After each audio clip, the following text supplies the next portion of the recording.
wasiirkii hore wasaaradda warshadaha xukuumaddii madaxweyne axmed maxamed maxamuud silaanyo shucayb maxamed muuse ayaa waxa uu ka hadlay shirkii jaraa'id ee wadajirka u qabteen labada xisbi mucaarada kuwaas oo ku dhaliilayay khudbad sannadeedkii madaxweynaha somalilan u jeediyey labada gole iyo furashada ururada. shucayb maxamed muuse oo saxaafadda kula hadlay maanta magaalada hargeysa ayaa waxa uu soo dhoweeyey furashada ururada. waxaan soo dhaweynayaa horta marka ugu horeysa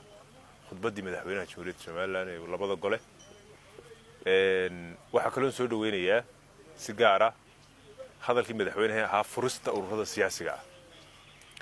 waa fursad dahabi ah runtii, fursad aad iyo aad u qaali weey. waa fursad dad badan oo han leh oo reer Somaliland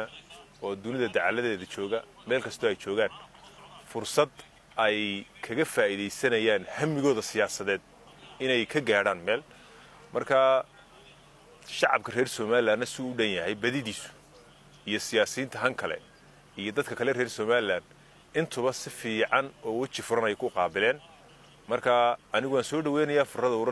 ururada siyaasiga waxaan leeyahay waa chance ay heleen dadka reer Somaliland ee hamiga leh. horta Soomaalidu waxay tiraahdaa jiidan ku jiido waa gacmadaalis, jiidan ku jiido waa gacmadaalis. waxa la yidhi faras dabadii nin ka degay meel kale u dhaanto ka degu waay. waxay la tahay shacabka reer Somaliland ay la tahay in madaxweynuhu uu fursadda furista ururada siyaasiga ah uu xaq u leeyahay. shuruuc baynu leenahay, xeerar baynu leenahay, golaha wakiilada, golayaasha qaranka, dadka sharci yaqaanada ah hadday tahay sharci qaranka guud ee qaranka, hadday tahay sharci yaqaanada kale dalka, intuba way cadeeyeen in madaxweynuhu xaq dastuuri u leeyahay inuu u gudbin karo golayaasha qaranka. ka hore waxa weeye haddii uu u arkay madaxweynuhu inay xal tahay arrintaas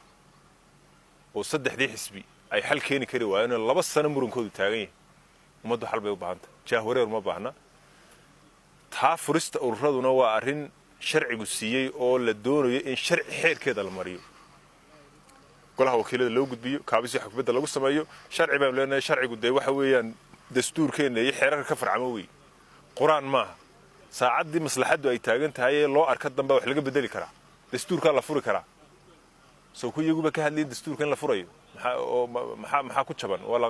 ha tartameen oo ha diyaar garoobaan oo hadday arrin hayaan bulshada kalsoonideedii ba mar labaad lagu noqonayaa ha tartamaan. qodobka la waa ku daray siyaasadda marka laga hadlayo tadawur badan iyo maraaxil badan bay soo martay.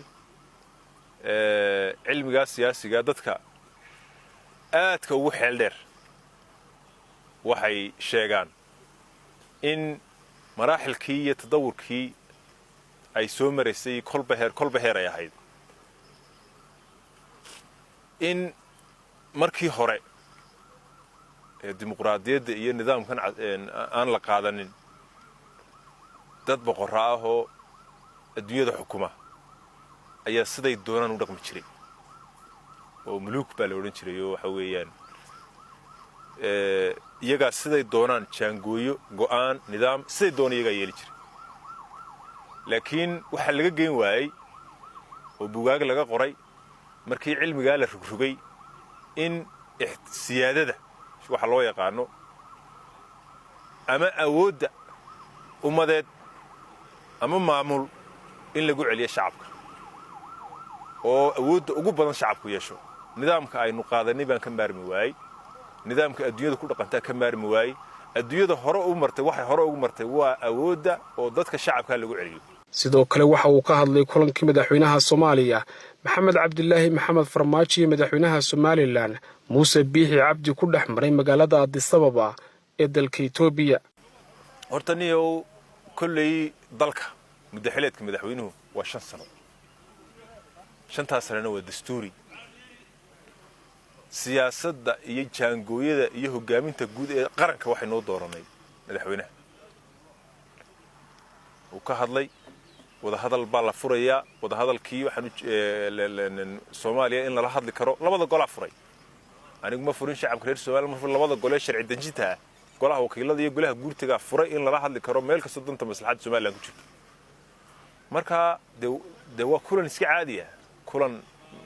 mushkilad aanu arka maaha madaxweynaha aynu dooranay wixii maslaxadda ummadani ku jirtay isagana 5 sano daba fadhina. dhinaca kale Shucayb Maxamed Muuse ayaa waxa uu laamaha ammaanka ugu baaqay inay waajibaadkooda ka gutaan isla markaasina hubiyaan wararka ay xisbiyada mucaaradku madaxweynaha ku sheegayaan. taasi waa arrin gafa. arrintaasi marka la leeyihiin horta mid baan ku sheegay waa maxay sababtahay labadan gudoomiye ay 24 saac iyagoo iska rab taagan ay TV-da uga hadlayaan ma suudiisa sababta waxa weeye xisbigu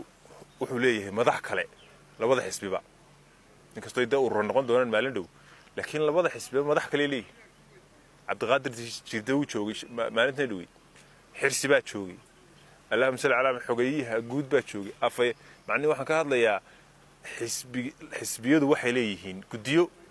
iyo mas'uuliyiin kale anigu ma fahmin sababta laba nin oo ilmaadeeruhun maalin walba intii TV-ga u istaagaan ay waxay doonaan ugu hadlayaan fi shay halka waxba ku jira laba nin oo iyagu ilmaadeera inay maalin walba intii TV-ga soo istaagaan wax alla wixii afkooda ku soo dhacay ku hadlaan umadu sawir maxaa loo qaadanaya umadu wax kale u qaadanaysa waxa loo qaadanayaa waxay ku hadlayaan iyo waxay ku doodayaan iyo waxay ku midaysan yihiin waa qabyaalad bareer ah iyo weerar qaawan oo cunsuriyadaysan weerar cunsuriyadaysan oo qabiilaysan weeyo iyagu ku wada socdaan labadooda oo labadooda dhaafisnayn waxaan soo socdaa hadalkay kala hayeen goobta madaxweynuhu waa madaxweyne qaranka anigu isaga si shakhsi uma difaacayo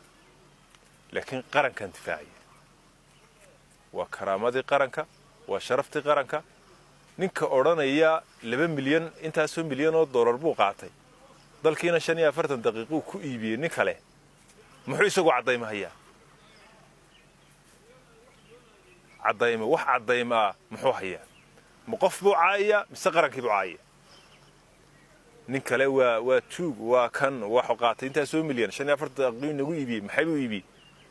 karaamadii qaranku huwan yahay ma dalku caaya mise qof buu caaya qaranku caaya bay noqonaysaa jawaabtu markay sidaa tahay waxa shaqadoodii gabay oo aan shaqaynayn hay'adihii u qaabilsanaa arrimaha noocan oo kale markay yimaadaan CID doo kale matal soo inay weydiisanayaan waxa soo kale yiraahdaan halkeed ka keentay cadayntii keen waxaan leeyahay hay'adaha ku shaqada leh arrimaha baaristu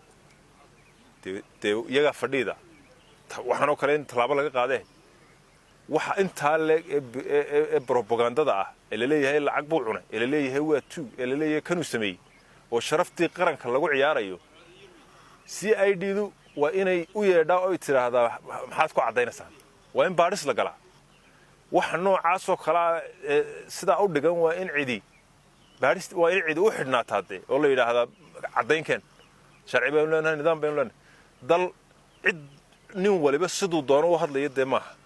sharci baan dhiganay nidaam baan ku heshiinay qofku waxa uu ku hadlayo waa inuu cadaynteed hayo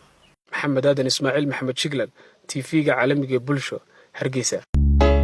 ka daawo moobilkaaga gacanta wararka iyo barnaamijyada bulsho TV haddaba taabo Play Store-ka moobilkaaga kadibna ku qor xarfaha bulsho TV taabo install si aad u soo download gareyso kadibna fur abkan bulsho TV